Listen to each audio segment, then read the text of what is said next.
Al principio todo estaba en suspenso, en calma, en silencio. Solamente había inmovilidad, murmurios y oscuridad. Los dioses estaban en el mar, rodeados de claridad. Luego fundaron la tierra y sembraron la ceiba para marcar el centro del mundo. Crearon el cielo, el movimiento circular de los astros y la danza nocturna de las constelaciones.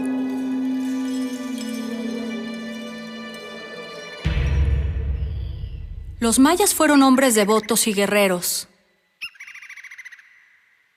pero sobre todo, hombres de ciencia. Como guerreros, los grandes reyes mayas combinaban estrategia política con fuerza militar, para dominar a sus rivales buscando controlar territorios. Como astrónomos observaron el cielo y registraron los fenómenos celestes con gran rigor. La historia de esta gran civilización está llena de misterios, y seguramente uno de ellos es el que encierra su calendario. Mucha gente me ha preguntado si las inscripciones que mencionan la fecha del 23 de diciembre de 2012 se relacionan con la creencia popular del fin del mundo. Pero, ¿qué dicen exactamente los mayas? ¿Cómo sabemos que se trata de una fecha concreta? ¿Cuál es su significado? Así que para responder estas preguntas, emprenderemos una aventura arqueológica por los estados de Tabasco, Chiapas, Campeche, Yucatán y Quintana Roo, para descubrir las historias detrás de estas inscripciones y disfrutar las maravillas naturales y culturales del sureste de nuestro país. Soy la arqueóloga Erika Morales y llevo años investigando los mitos y restos arqueológicos de las culturas prehispánicas.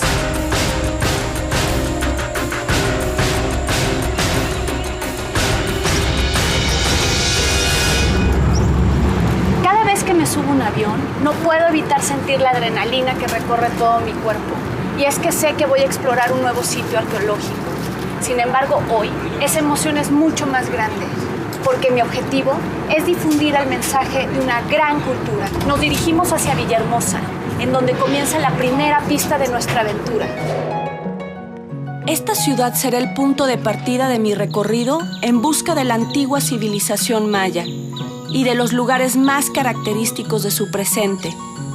En una primera etapa, visitaré los estados de Tabasco, Chiapas y Campeche.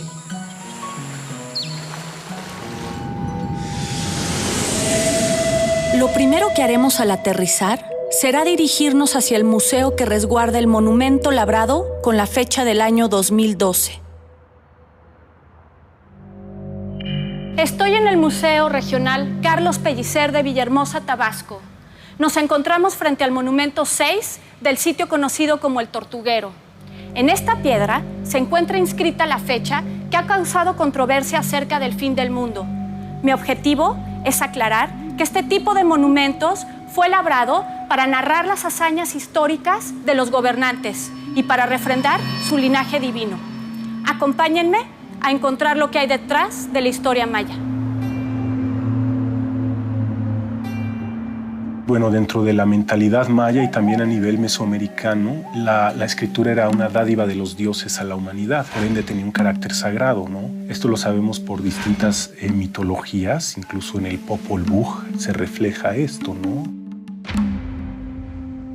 De acuerdo con las interpretaciones de los epigrafistas, Balamahau, señor de Tortuguero, estaba interesado en legitimar su vínculo con la dinastía de Palenque, ya que ambos reinos, pese a ser rivales, surgieron del mismo linaje, el del lugar de los huesos.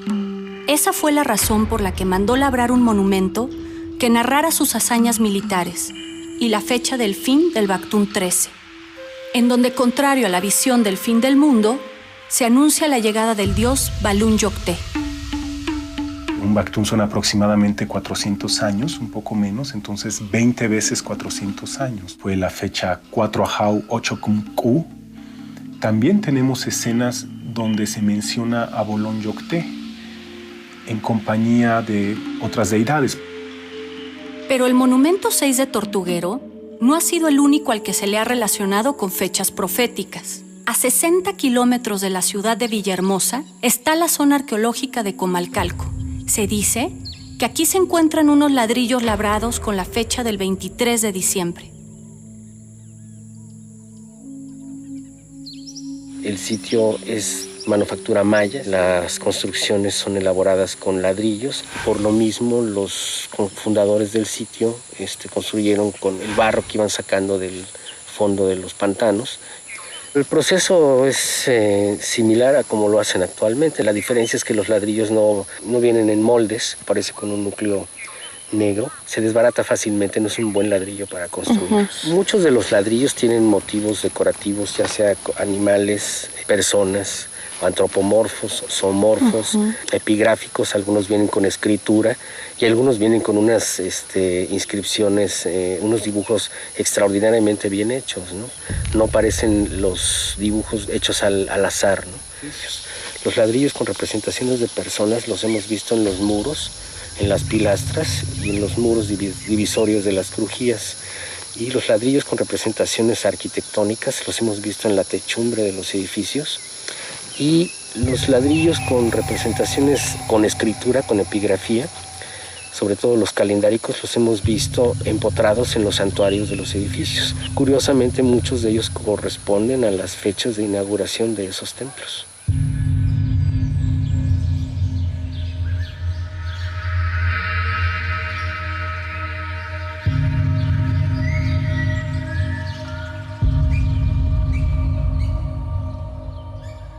De los pocos códices que perduraron y que conocemos, uno de ellos en particular es el Códice de Dresden, donde viene la información del calendario maya.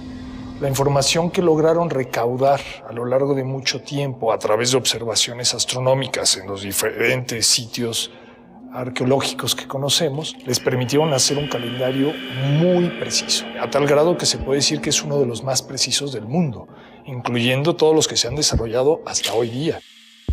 Estamos en la bodega de materiales arqueológicos del proyecto arqueológico Comalcalco y la segunda pista de nuestra ruta, aquellos supuestos ladrillos en donde aparece la misma fecha que en el monumento de Tortuguero, el 23 de diciembre de 2012. ¿Qué nos puedes aclarar acerca de esto, Ricardo? Como ves en los dibujos que se elaboraron a partir de los ladrillos que tienen esa supuesta fecha, este es el dibujo de Mark Sender, esta es la fotografía del ladrillo y la traducción es: él llegó al Tzukak, es al lugar de fuego. Y la fecha que interpretan es absolutamente otra.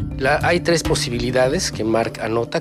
De acuerdo a su estudio y su análisis, él establece la fecha en mayo 23 del 717. Entonces resolvemos nuestra segunda pista. Las fechas localizadas en los ladrillos de Comalcalco más bien tienen que ver con fechas de dedicación al templo. Visitar este sitio me hizo entender la relación de los habitantes de Comalcalco con la región, ya que sus ríos, lagos y pantanos fueron determinantes en la extracción de barro para la producción de sus ladrillos.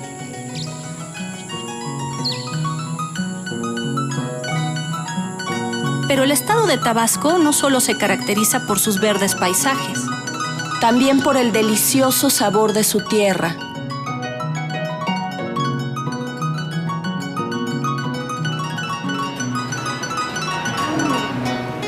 Esto es lo que más disfruto de mi trabajo y solo es una probadita de los manjares que ofrece el sureste mexicano. Calidad internacional, se los recomiendo. En el corazón de Villahermosa encontramos la zona Luz, lugar ideal para caminar sus corredores. Ahí están el Palacio de Gobierno y la Plaza de Armas, desde la que podemos contemplar una bellísima vista del río Grijalva. Algunos cuentan que la ciudad empezó a construirse a partir de este punto.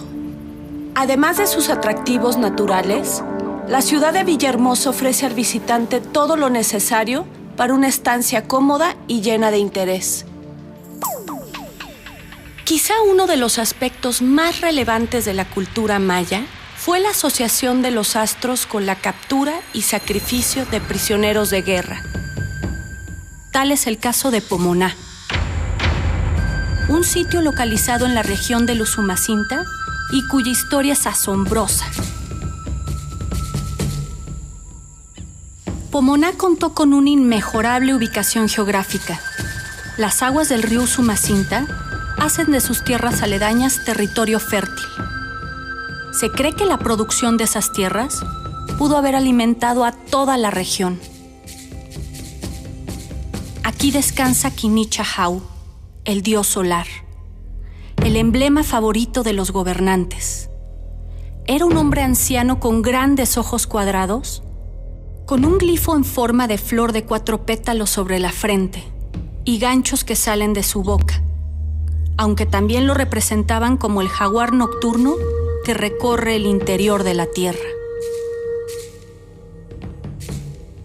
Las estelas labradas de este lugar no hablan nada sobre la fecha del 23 de diciembre de 2012.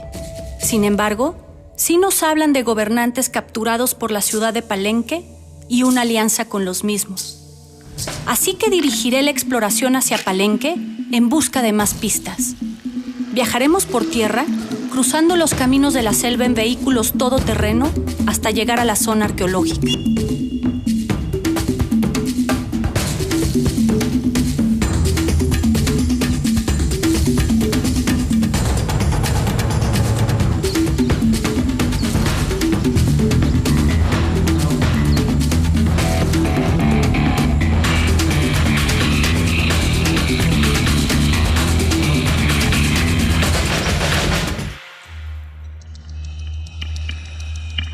Hace alrededor de 1400 años, reinó en Palenque un gobernante llamado Pacal.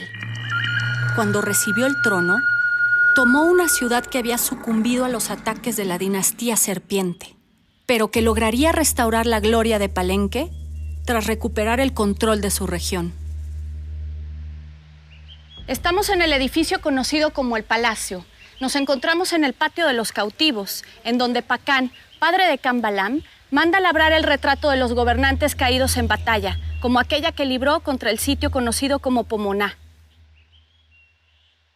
Al morir, lo enterraron en una majestuosa tumba localizada al interior del Templo de las Inscripciones, heredando el poder a uno de los mejores guerreros de Palenque, su hijo Cambalam II. El heredero de Pacal conmemoró sus triunfos con la construcción de un complejo arquitectónico, llamado el Grupo de las Cruces, conformado por 3 templos erigidos para honrar a las deidades patronas de la ciudad.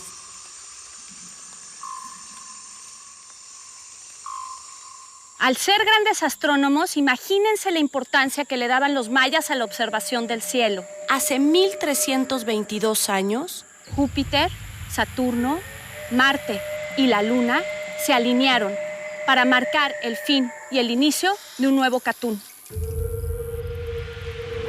La alineación de objetos celestes es muy común. Los mayas tenían predilección por ciertos planetas al observarlos. Tenían tanta información astronómica que lograron hacer su calendario y pudieron poner un principio y un fin.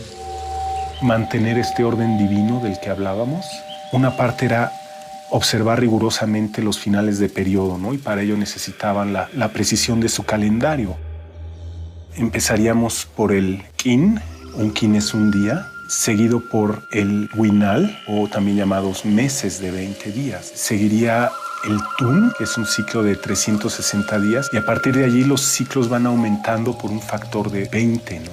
El siguiente sería Katun, que son 7200 días, es decir, 360 por 20, ¿no? Y seguiríamos con el Baktun, que es un ciclo de 400 años, pero años de 360 días, es decir, 144,000 días.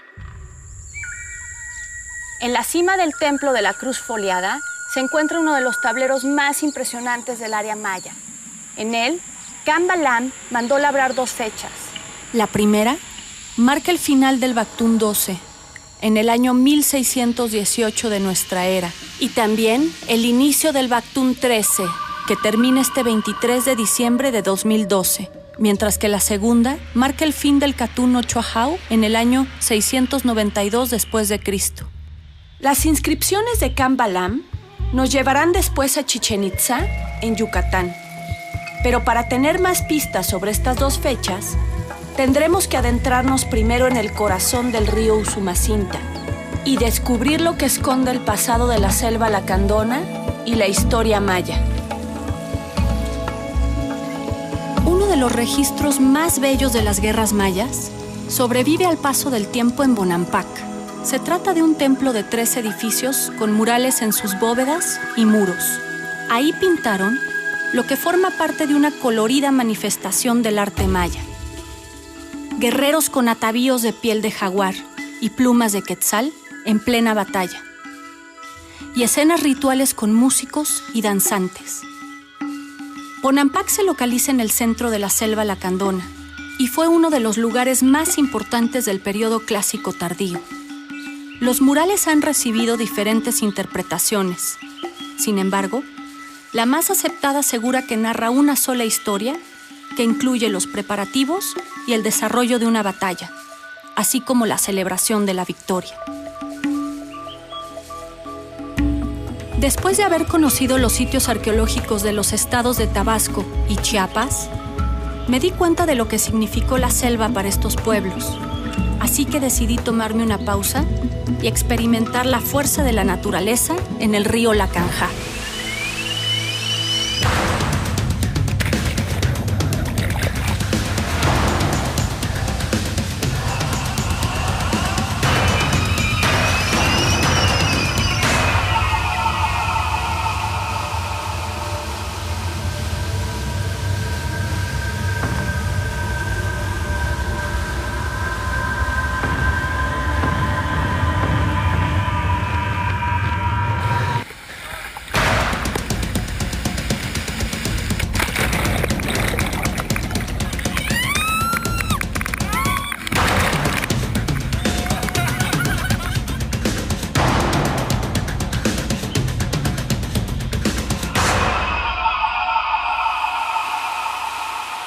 Practicar rafting en sus aguas, lanzarse desde sus cascadas y caminar en las profundidades de la selva me dio un panorama más amplio sobre la relación de esta gran civilización con su entorno, ya que su flora y fauna son un verdadero espectáculo de la naturaleza.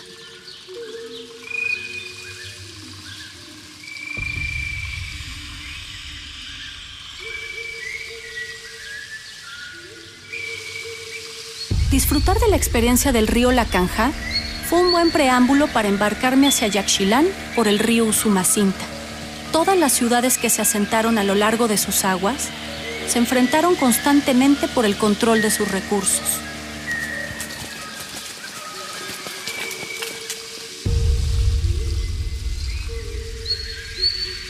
Los edificios de Yaxchilán guardaron en secreto la historia de los gobernantes de este lugar, donde aún se conservan en buen estado sus inscripciones. Los gobernantes más reconocidos de Yaxchilán fueron Escudo Jaguar II y su hijo Pájaro Jaguar IV. Las estelas retratan al padre y al hijo de este linaje, reconocidos como los grandes arquitectos de esta ciudad.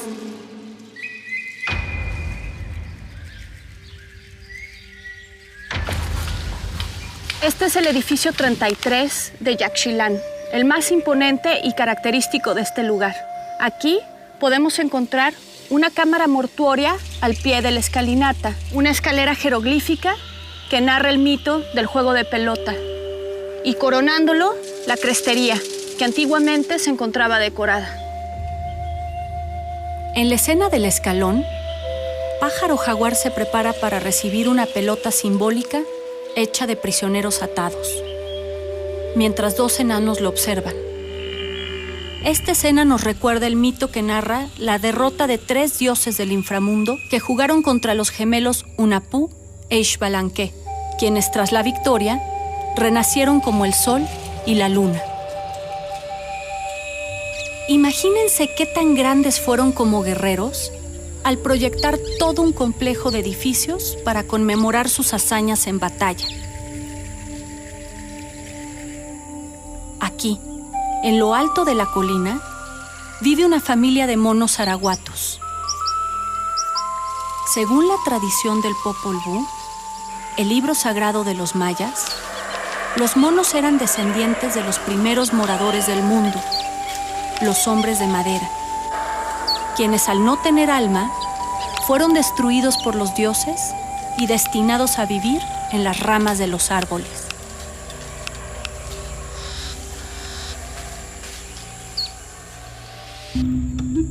Los estados de Tabasco y Chiapas guardan secretos en sus innumerables zonas arqueológicas.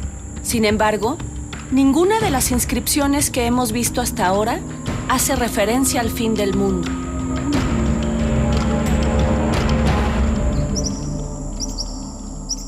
Seguimos tras la pista del heredero de Pakal, Kambalam II, pero antes atravesaremos la selva para conocer la zona arqueológica de Calakmul, en Campeche.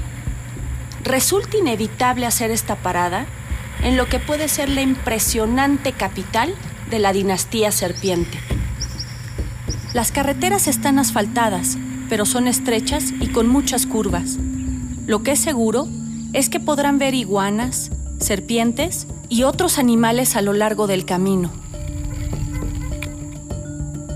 Debido a su importancia histórica, fue nombrada por la UNESCO como Patrimonio Cultural de la Humanidad.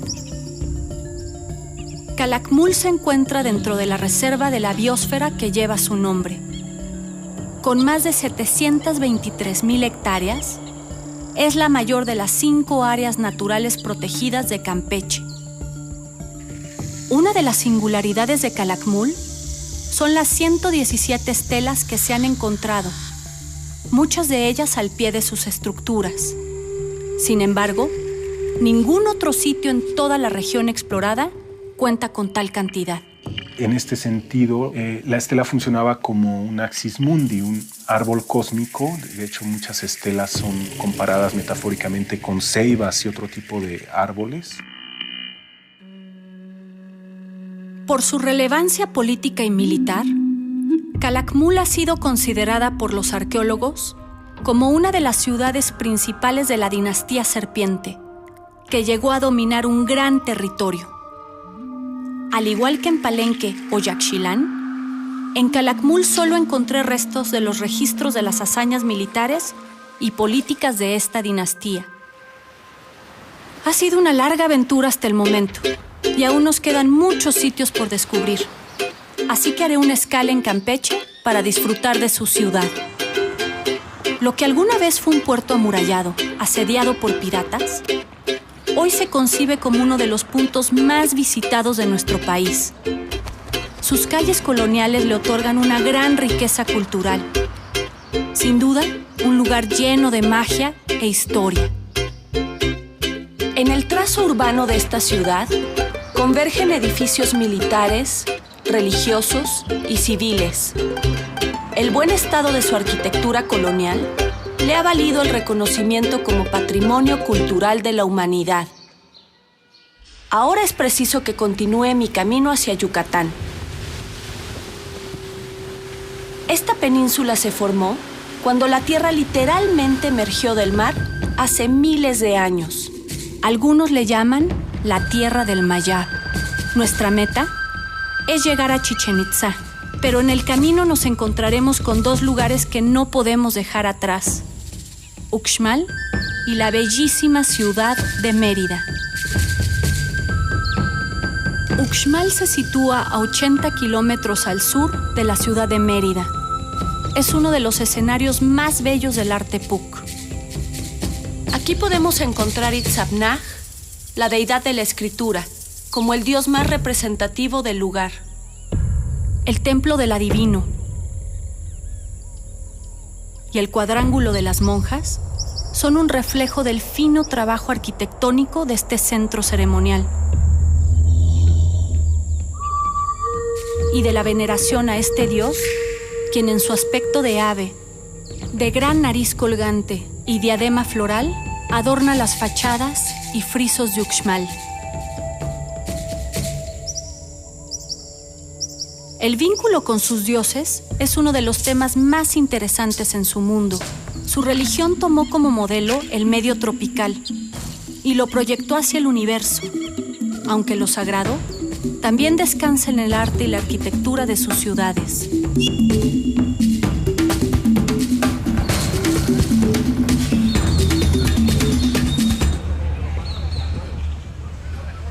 Ahora me toca ahorrar energía y prepararme para mi segunda ruta. Para ello, tomaré un descanso en la ciudad de Mérida. Esta bellísima ciudad es uno de los referentes culturales más importantes del sureste mexicano. La hospitalidad de su gente, el sabor de su gastronomía y la riqueza histórica nos obligan a hacer una parada en esta mágica ciudad.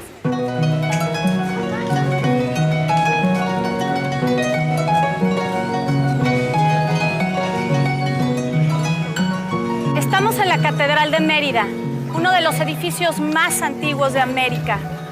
Mandada edificar por Felipe II, rey de España, tardaron 37 años en construirla. En su fachada renacentista podemos observar un emblema nacional de la época colonial.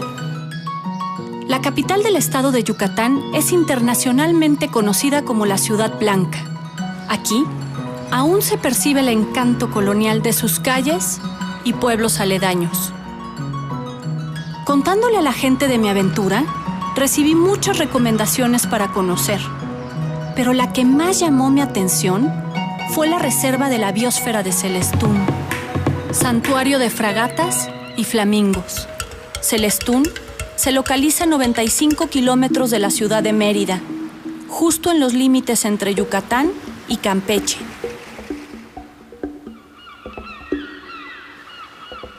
El ecosistema de Celestún es único debido a la combinación del agua dulce, proveniente del río del mismo nombre, y el agua salada del Golfo de México. Uno de los guías me platicó sobre el impacto ecológico que tiene este lugar en la región, ya que alberga una gran variedad de especies entre sus aguas y manglares. Después de visitar la reserva, pasé la noche en un paraíso a la orilla del mar. Disfruté de la experiencia de un hospedaje relajante y renovador, en donde me preparé para continuar la ruta hacia la ciudad de Chichén Itzá y conocer el territorio que alguna vez dominaron los itzáes.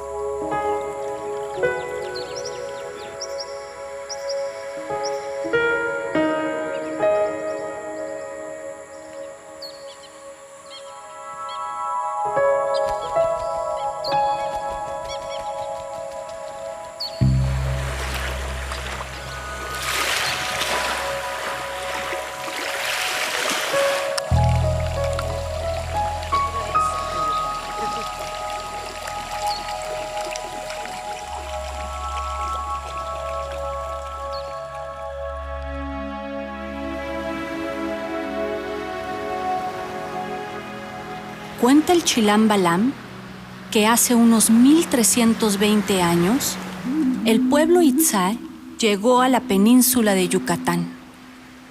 Después de habitar en la laguna de Bacalar, fundaron la ciudad de Chichén Itzá y ahí reinaron durante casi 200 años.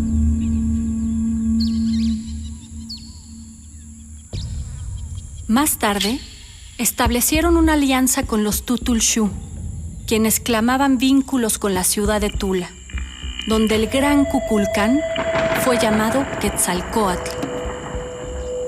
Cuando los itzáes gobernaron en Chichén Itzá, tuvieron muchísima fuerza e influyeron en ciudades como Tulum o Cobá hacia la costa oriental, Uxmal y Mayapán más hacia el sur.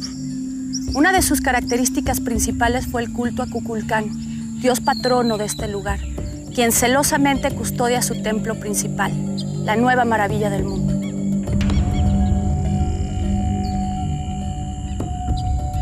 El castillo tiene una altura de 24 metros sobre una plataforma de 55 metros de ancho, de la que surgen 4 escaleras que representan los puntos cardinales y cuyo número de peldaños coincide con los 365 días del año. Los 9 cuerpos escalonados dividen a la pirámide en 18 terrazas que simbolizan los 18 meses del calendario maya. En los equinoccios de primavera y de otoño, sucede algo extraordinario en la escalera norte. Los escalones proyectan un juego de sombras que configuran la imagen de la serpiente emplumada descendiendo a la tierra. Situado a un costado del castillo, el Templo de los Guerreros recibe su nombre por los relieves de sus columnas, en donde se muestran guerreros sujetando a sus prisioneros. Pero la imagen más representativa de este monumento militar es sin duda el chacmol, una figura con las piernas dobladas que custodia la entrada al templo. El juego de pelota de esta ciudad es el más grande de Mesoamérica. Su diseño arquitectónico es impresionante. El número de jugadores, el equipo utilizado y el estilo de juego variaba dependiendo la región. La iglesia es un pequeño edificio que combina el estilo Puc y el maya tolteca. Aquí sobresalen las esculturas de Itzamnaj. Y no podía faltar el caracol, un edificio lleno de ciencia, un espacio dedicado a la observación y el conocimiento. Estas prácticas se conjugaban en sus sacrificios, ritos y ofrendas, y las destinaban a preservar su filosofía del tiempo. Creían en un mundo paralelo situado bajo la superficie de la tierra. Ahí residían algunos dioses y los difuntos. Se llamaba Xibalbá. Uno de los accesos a este inframundo eran los cenotes, los cuales conectaban la superficie con las profundidades de la tierra. Justo en Chichén se encuentra el cenote sagrado, lugar en el que los sacerdotes ofrecían desde objetos valiosos hasta sacrificios humanos. Aquí es donde por fin despejamos la pista que nos dejaron las fechas de Cambalam de Palenque. En el tablero del Templo de la Cruz Foliada, este guerrero mandó labrar la fecha en que se alinearon Júpiter, Saturno, Marte y la Luna, hace 1322 años. Fecha que también mandó registrar en un pectoral de jade que fue ofrendado en las aguas del cenote sagrado de Chichén Itzá. Ambas inscripciones estaban dedicadas al buen augurio de sus batallas, y de esta forma, Cambalam continuó con la herencia de su padre Pacal, el registro histórico de sus hazañas militares. La habilidad bélica de los itzáes les llevó a dominar gran parte de la península de Yucatán, y aunque lograron influir en ciudades como Tulum, también tuvieron enemigos como los gobernantes de Cobá.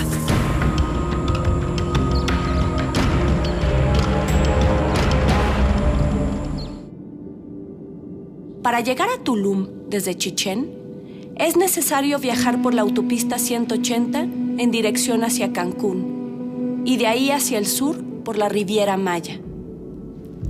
Tulum se localiza en la costa de Quintana Roo, a tan solo 24 kilómetros de Xiancán.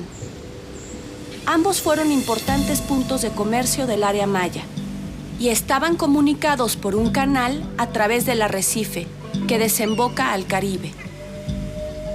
En la actualidad, Xiancán es una reserva que ocupa el tercer lugar de las áreas protegidas de los ecosistemas mexicanos, con más de 652,000 hectáreas y 120 kilómetros de arrecife coralino. Aquí conocí a Hugo Estrada, uno de los guías, quien me mostró la gran diversidad de especies que equilibran la vida de este lugar. De hecho, este petén se llama Cayo Venado por lo mismo, porque dentro del petén encuentras muchas huellas de venado. Por esa razón, fue declarada por la UNESCO Patrimonio de la Humanidad.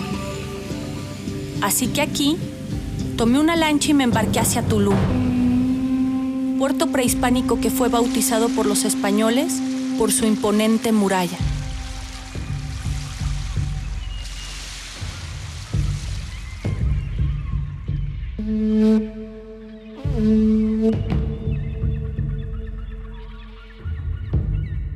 En estos muros construyeron los típicos arcos falsos. En este caso, accesos a lugares sagrados, exclusivos para sacerdotes y personas privilegiadas.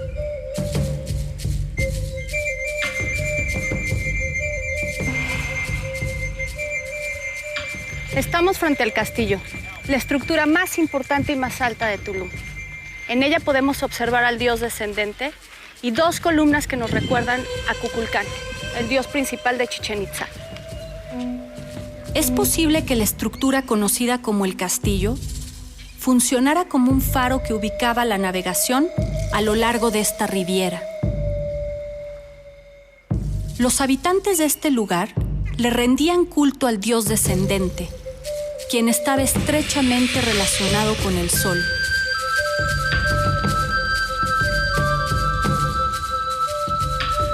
Las piernas, el torso y la cabeza invertidas aluden la puesta del gran astro descendiendo por el horizonte. De ahí que el nombre antiguo de Tulum fuera Samal, que significa amanecer. Muy cerca de Tulum se encuentra el lugar ideal para vivir la emocionante experiencia del ecoturismo en la naturaleza maya.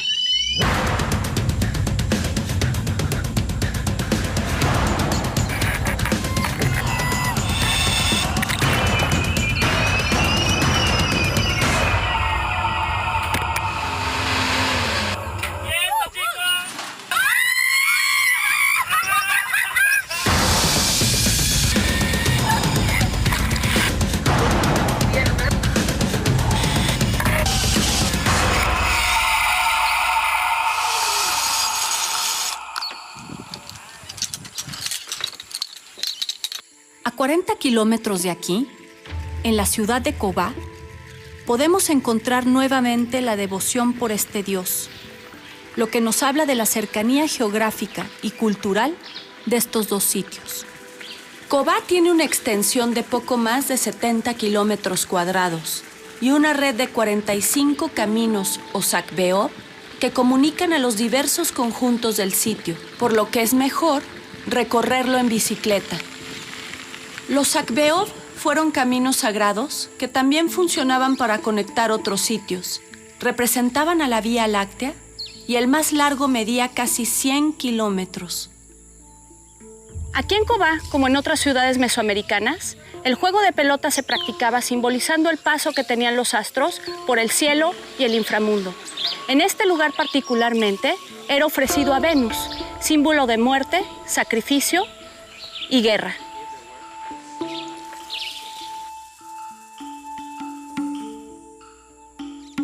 Nos encontramos frente al Nohochmul, o Gran Montículo.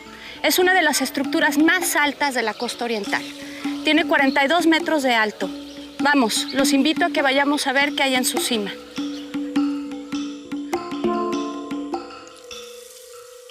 Y por fin llegamos a la cima. Después de 120 escalones vale la pena.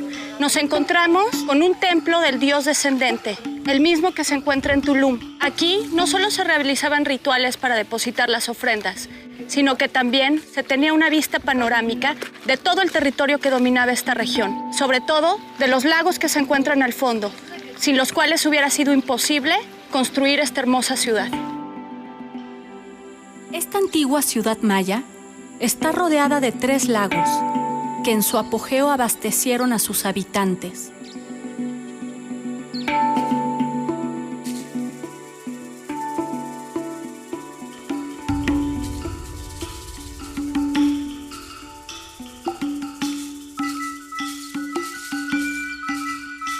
Buscando pistas que me revelen el mensaje del calendario maya, me encuentro en este sitio con una de las tantas estelas que erigieron sus gobernantes al pie de los monumentos. En ellas se localizan fechas que únicamente marcan el fin de un ciclo y la historia de los cautivos y guerras que enfrentaron estos gobernantes contra aquellos enemigos que se querían apoderar de su ciudad. El viaje está llegando a su fin y es momento de responder a la pregunta inicial acerca de las inscripciones mayas y la fecha que supuestamente se relaciona con el fin del mundo. Después de haber visitado todos estos sitios arqueológicos en los estados de Tabasco, Chiapas, Campeche, Yucatán y Quintana Roo, mi conclusión es que la fecha del 23 de diciembre del 2012 aparece solo en un monumento, el del Tortuguero, Y su mensaje no es una profecía sobre el fin del mundo, sino el anuncio de la llegada de un dios o conjunto de dioses. Las fechas registradas por los mayas en sus inscripciones hablan de momentos políticos, hazañas militares y observaciones astronómicas.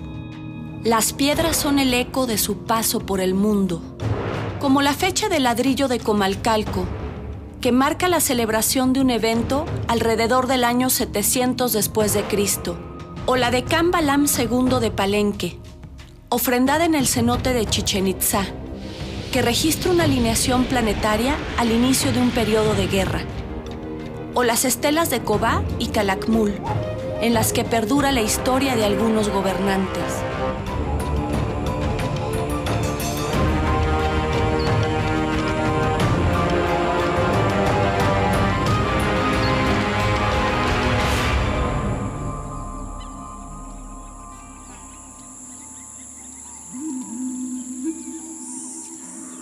Como el sureste mexicano, el área maya está repleta de zonas por descubrir.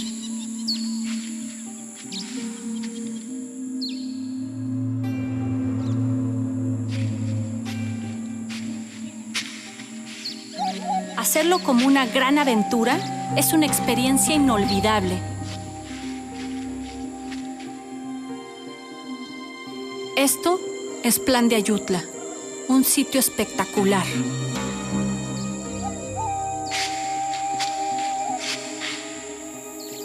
Este es uno de los rincones escondidos de la selva maya, pero todavía hay muchos que esperan ser explorados.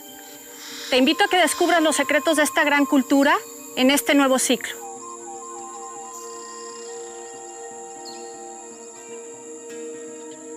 Al igual que este rincón escondido, todavía hay mucho que descubrir antes del inicio de una nueva era.